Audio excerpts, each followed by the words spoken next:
Well, Mark, when we think about the all-time greats of Welsh snooker, your name was probably the first one that we think of, and then probably Ray Reardon. What your memories? Do you remember watching Ray playing on television when you first got into snooker? Yeah, but first of all, he's the best snooker player ever. Don't bring me into that.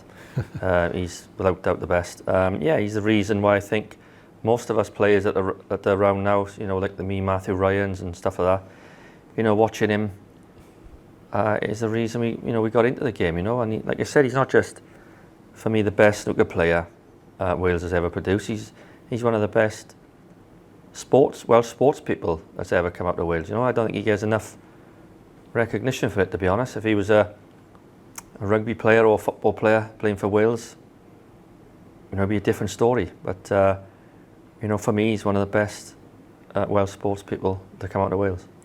Yeah, and perhaps a lot of people, particularly the younger generation who watch snooker now, don't realise how good he was. But he dominated snooker for a long time in the same way that Steve Davis did and Stephen Hendry did. Yeah, absolutely. I mean, he was winning everything, and obviously then Steve Davis come along, and obviously then Stephen Hendry come along to knock Davis off, and then O'Sullivan come along to knock Hendry off. But he was the first one. Like I said, 6 world titles. I think he's won pretty much everything, probably before he was even ranking tournaments. And like I said, we can't get enough credit for him. I know him a little bit. I speak to him on the phone a little bit, and he's just like what you see on the table when he's having a laugh. That's what he's like on the phone, or when you meet him. He's come to watch me play golf down where he's the president of his golf club, and it's just a good laugh. Yeah, and when you think about him as a player, he also he changed a lot about the way snooker was played, didn't he? Because a lot of the kind of tactical side of the game, he probably invented a lot of shots that players didn't play before that. Yeah, you go on about characters. He was one of the main ones. I think it was Dracula or something where, I used to watch him play. I used to watch the Dracula films as well. Scare the life out of you. But you can see where he got the nickname Dracula from. Yeah, he was more of the tactical side, his safety play. Unfortunately, I never played him when he was at his best or anything. But just going from what people say, that his safety, I think that's where probably Steve Davis learned all his stuff from. I may be wrong, but I think that's where he learned it from. And the game progressed, and he got more attacking after that. But if you go back and watch some of the old clips, he always seems to have him on that ball cushion or around that ball cushion all the time. And like I said, I would have loved to have played him in his prime. Can you remember the first time you met him?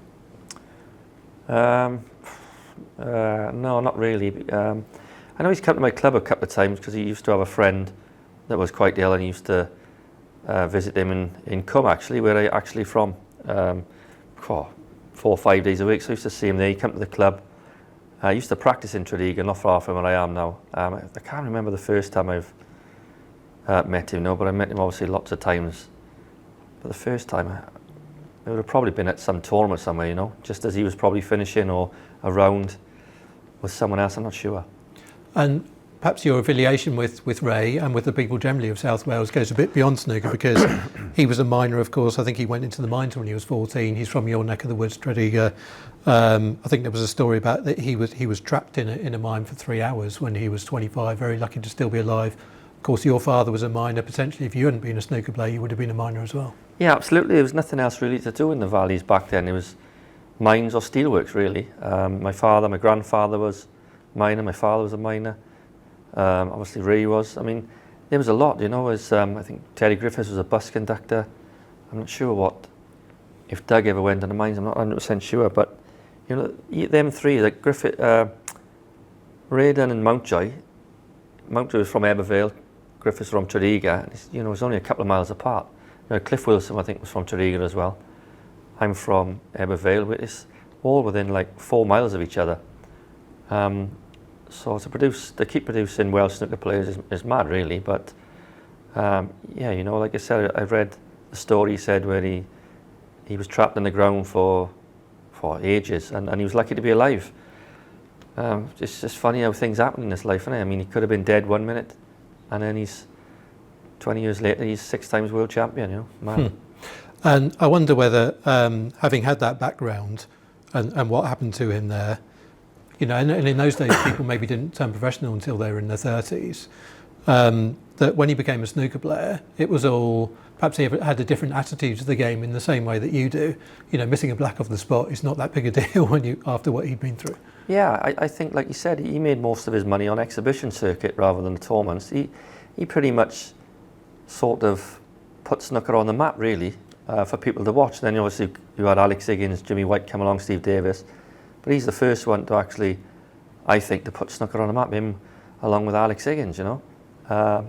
You had Alex Higgins, the flamboyant one, you had Ray Reardon, the quiet one, the funny one, and, you know, probably tied them all up in knots. But, you know, I think all the players around now, for what they're playing for now, we've got to give a big thank you to people like, you know, Higgins and Ray Reardon and people like that, because they brought the popularity of the game. Without them, we wouldn't have a game, really, and we wouldn't be where we are today. Absolutely, yeah. We owe them all a big debt of thanks. And as you mentioned, you got to know Ray, particularly in recent years. You had a few games of golf with him, I think, down in Devon. Yeah, well, he doesn't play golf when I played. When he came out in a buggy and followed me for the last, it was unbelievable, really. We was playing in a Heineken golf day, and he followed me for the last, I think it was 6 or 7 holes. And don't ask me how, but I had 2 pars and 5 birdies in 7 holes, and he was driving around going, "What's happening here?" But I've never done that before, and I've never done it since. But yeah, he's seen it, and we had a good chat in the clubhouse after. And yeah, he's a good laugh, really. And he made a century break at the age of 91. I mean, that's unbelievable, isn't it? Unbelievable. I mean, how can you make a century break at 90? Just to be able to walk around the table and bend over is unbelievable.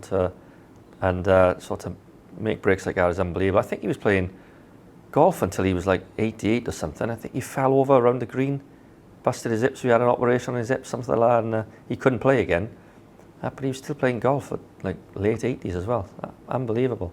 A great inspiration to yourself and many other snooker players to still be playing snooker at that time. Absolutely, yeah. Big inspiration for all the Welsh boys, and not just Welsh, for everyone really. Like I said before, if he is in the top couple of the best Welsh sports people that come out of Wales, without doubt. And you know, I don't think he has enough recognition, like I said. Thank you very much, Mark.